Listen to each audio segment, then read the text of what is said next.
Praise the Lord, ஹல்லேலூயா. கிறிஸ்துவுக்குள் பிரியமானவர்களே, இந்த அருமையான காலை வேளையிலும் தேவ சமூகத்துக்கு வந்தவங்க ஒவ்வொருவரையும் இயேசுவின் இணையற்ற நாமத்தினாலே அன்பின் வாழ்த்துக்கள். இந்த நாளிலும் 1 கொரிந்தியர் 1:18 வசனத்தை அடியேன் வாசிக்கிறேன்.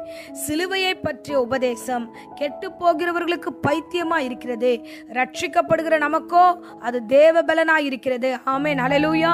அருமையானவர்களே, இந்த காலை வேளையில தேவனை பற்றின வார்த்தைக்கு நேராக உங்களை அழைத்து செல்கிறேன். பாருங்க, சிலுவை பற்றிய உபதேசம் கெட்டு போகிறவர்களுக்கு அது எப்படி இருக்குன்னா பைத்தியமா இருக்கிறது. நாம வைக்கிற இந்த உபவாச ஜபங்கள் ஆகட்டும், நாம தேவனை பற்றி கொண்டிருக்கிறதாகட்டும், சிலுவையை பற்றி கொள்வதாகட்டும், இது எல்லாமே எல்லாருக்கும் ஒரு பைத்தியம் போல தோன்றுகிறது. என்ன இவங்க மரித்து போன இயேசுவை இவங்க இப்படி கொண்டாடுகிறார்கள். சிலுவையில் அவர் தொங்கினார், அவர் ரத்தம் சிந்தினார், அவர் தன் உயிரை காப்பாற்ற முடியாமல் இருந்தார் என்று வெளியே இருக்கிறவர்களுக்கு நம்முடைய சிலுவையை குறித்தோ சிலுவையில் தொங்கின இயேசுவை குறித்தோ அவர்கள் என்ன நினைக்கிறாங்கன்னா, இந்த உபதேசத்தை சொல்லும் போதே அவர்கள் பைத்தியமாய் நினைக்கிறாங்க. இயேசு எனக்காக தான் சிலுவை சுமந்தார்னா அது எப்படி? 2000 ஆண்டுகளுக்கு முன்பதாக அவர் சிலுவை சுமந்தது இந்த ஆண்டுல நீ பிறந்திருக்கிற உனக்காக அவர் செய்தார் என்று. அல்லேலூயா.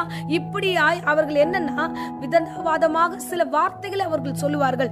இது அவங்களுக்கு புரியாது. ஆவியில அவர் நிதானிக்கவில்லை. அவங்க எல்லாருமே எப்படிப்பட்டவர்களாக இருக்கிறாங்கன்னா மாம்ச ரீகமாய் அந்த காரியத்தை அணுகுகிறார்கள். அல்லேலூயா. ஆனா வசனத்துல நம்ம வாசிக்கிறோம், ரட்சிக்கப்படுகிற நமக்கோ அது தேவ பலனாய் இருக்கிறது. அல்லேலூயா. எனக்கு அது எப்படி இருக்கிறதுனா 2000 ஆண்டுகளுக்கு முன்பதாக என் பாவங்களுக்காக அவர் சிலுவை சுமந்தார் என்று அந்த சிலுவையை பற்றின உபதேசத்துல நான் விசுவாசிக்கும் போது அது எனக்கு பலனாய் மாறுகிறது. அல்லேலூயா. ஆனா ரட்சிக்கப்பட்டிருக்கிற நமக்கு ரட்சிக்கப்படாதவர்களுக்கும் நிறைய வித்தியாசம் இருக்கிறது.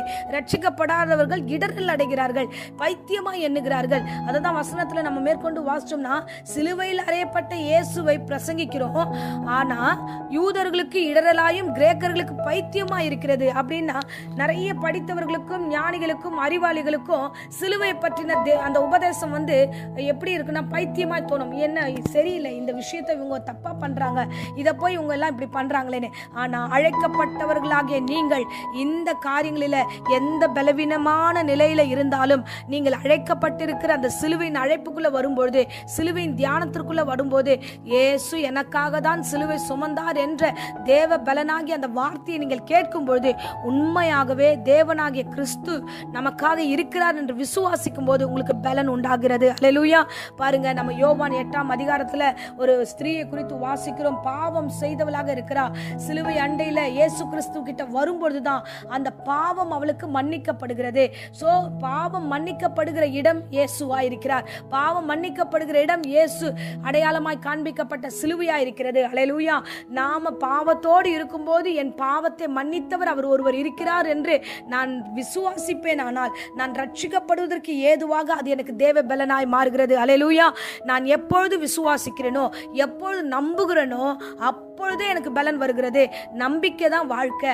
என் தேவன் எனக்காக தொங்கினார், எனக்காக சிந்தினார், எனக்காக வாழ்ந்தார், எனக்காக அவர் மரித்தார், எனக்காக அவர் உயிரோடு எழுந்தார் என்று நான் நம்புகிறேன், நான் விசுவாசிக்கிறேன். இன்றைக்கு பிரசங்கத்தை கேட்டுக்கொண்டிருக்கிற அருமையானவர்களே, மற்றவர்களை குறித்ததான இடரலான வார்த்தை உங்களுக்கு வேண்டாம். யூதர்களோ கிரேக்கர்களோ, அதாவது படித்தவர்களோ மற்ற மேதாவிகளோ நிறைய பேர் என்ன சொல்லுவார்களா, இது பைத்தியகாரத்தனமானது, ஒரு சிலுவையை தொங்கினவர் நீங்கள் பற்றி கொண்டு இருக்கிறீங்க, இதற்காக உபவாசிக்கிறீங்க, எப்பயோ 2000 ஆண்டுகளுக்கு முன்பாக நடந்த காரியத்தை குறித்து யோசிக்கிறீங்க. இல்ல, இந்த இடரலான வார்த்தைகளை குறித்து அவர்களுக்கு அது இடரல், ஆனா இது உங்களுக்கு தேவ பலனாய் இருக்கிறது. ஆமென். உங்களுக்கென்று அந்த அறிவு ஞானம் இருக்கும் என்றால், எனக்காகவும் என்னுடைய பாவத்திற்காகவும் அவர் மரித்தார். அந்த பாவியான ஸ்திரீ ரட்சகரே என்று அவள் தன்னை அர்ப்பணிக்கும் போது, இனி பாவம் செய்யாதே போ என்று ஒரு பாவிக்கு ஒரு வாழ்க்கையை கர்த்தர் இந்த சிலுவை மூலமாய் தருகிறார். ஆமென். இந்த நாளிலும் அப்படித்தான். என் தேவனாகிய பாதத்துக்கு முன்பதாக வருவீர்கள் என்றால் அழைக்கப்பட்ட அழைப்பை நீங்க பாருங்க. கிறிஸ்துக்குள்ள இது தொடர்ந்து வாசிக்கிற போது அழைக்கப்பட்ட அழைப்பை குறித்து சொல்லப்பட்டிருக்கிறது. பிரபுக்களோ ஞானிகளோ அல்ல, பைத்தியமாய் எண்ணப்படுகிறவர்கள், இந்த உலகத்துல பைத்தியமாய் ஒன்றுக்கும் உதவாதவர்களுக்கெல்லாம் இந்த சிலுவையின் உபதேசம் மிகப்பெரிய தேவ பலனாய் இருக்கிறது. அல்லேலூயா. ரட்சகர் இந்த காலை வேளையில உங்களோடு கூட பேசிக் கொண்டிருக்கிறார். பாருங்க, இந்த சிலுவையின் ரட்சிப்பை நீங்கள் பெற்றுக் கொண்டிருக்கிறீங்க. அது இழந்து போகாதபடிக்கு இதுதான் என் தேவ பலன் என்று ஒப்பு கொடுங்க. ஞானமாய் தேடுகிறவர்கள், உலக பிரகாரமாய் இருக்கிற ஜனங்கள் இதை நம்பல, இதை விசுவாசிக்கல, இதை பைத்தியமா எண்ணுகிறார்கள், நம்மையும் அவமானமா நினைக்கிறார்கள், சிலுவையும் அவர்கள் புறக்கணிக்கிறார்கள். அவர்களை குறித்ததான காரியம் வேண்டாம். நீங்கள் நியமிக்கப்பட்ட ஓட்டத்தில் சீராய் ஓடுங்க. எதற்காக ரட்சிக்கப்பட்டீர்களோ, எதற்காக பிடிக்கப்பட்டீர்களோ, பாவம் மன்னிப்பை பெற்றுக்கொண்டீர்களோ அதை நோக்கி ஓடுங்க. என் தேவ பலன் உங்களோடு இருக்கிறது. இந்த உலகத்தில் எல்லா காரியத்தையும் சாதிப்பதற்காக, எல்லாவற்றும் ஜெயம் எடுப்பதற்காக கர்த்தர் உங்களுக்கு தேவ பலனை தருகிறார். எப்பொழுது சிலுவை பற்றி கொண்டீர்களோ, எப்போது சிலுவையின் அடையாளத்தை பற்றி கொண்டீர்களோ, எப்போது சிலுவையில் தொங்கின இயேசுவை நீங்கள் கண்ணோக்கி பார்த்தீர்களோ, அப்பொழுதே உங்கள் தேவ பலன் உங்கள் இருதயங்களை நிரப்பும். உங்கள் வாழ்க்கையில தேவ பலன் இருக்கும். எல்லாவற்றையும் கடந்து உங்களால ஜெயம் எடுக்க முடியும். ஆமென், அல்லேலூயா. இப்பொழுது அடியேன் உங்களுக்காக ஜெபிக்கிறேன். அன்பு தெய்வமே, இந்த அருமையான தருணத்துல சிலுவை பற்றினதான உபதேசம் ஆண்டவரை சுற்றி இருக்கிறவர்களுக்கும், கெட்டு போகிறவர்கள் ஆண்டவரே அவர்களுக்கு இது பைத்தியமா இருக்கலாம். ஆனா எனக்கோ இந்த பிரசங்கத்தை கேட்டுக்கொண்டிருக்கிற என் அருமையான சகோதர சகோதரிகளுக்கோ இது பலனா இருக்கிறது. எனக்காக ஒருவர் இருக்கிறார், எனக்காக ஜீவித்தவர் இருக்கிறார், இன்றளவும் அவர் ஜீவிக்கிறார். சிலுவையிலே ஆண்டவர் வெற்றி சிறந்திருக்கிறார் என்று விசுவாசிக்கிற ஒவ்வொரு குடும்பத்திலும், ஒவ்வொரு சரீரத்திலும் தேவ பலனாகிய கிறிஸ்து நீர் இருக்கிறீர். அதற்காக ஸ்தோத்திரம். ஹல்லேலூயா. சிலுவை இல்லை என்றால் உயிர்த்தெழுதல் இல்லை, சிலுவை இல்லை என்றால் உயிர்த்தெழுதல் இல்லை. அருமையானது சிலுவையில தொங்கின இயேசு கிறிஸ்துவை நாங்கள் விசுவாசிக்கிறோம், ரட்சகரை விசுவாசிக்கிறோம். இன்றைக்கு விசுவாசமே எங்களுக்கு தேவ பலனாயிருக்கிறது. ஆமென், ஹல்லேலூயா.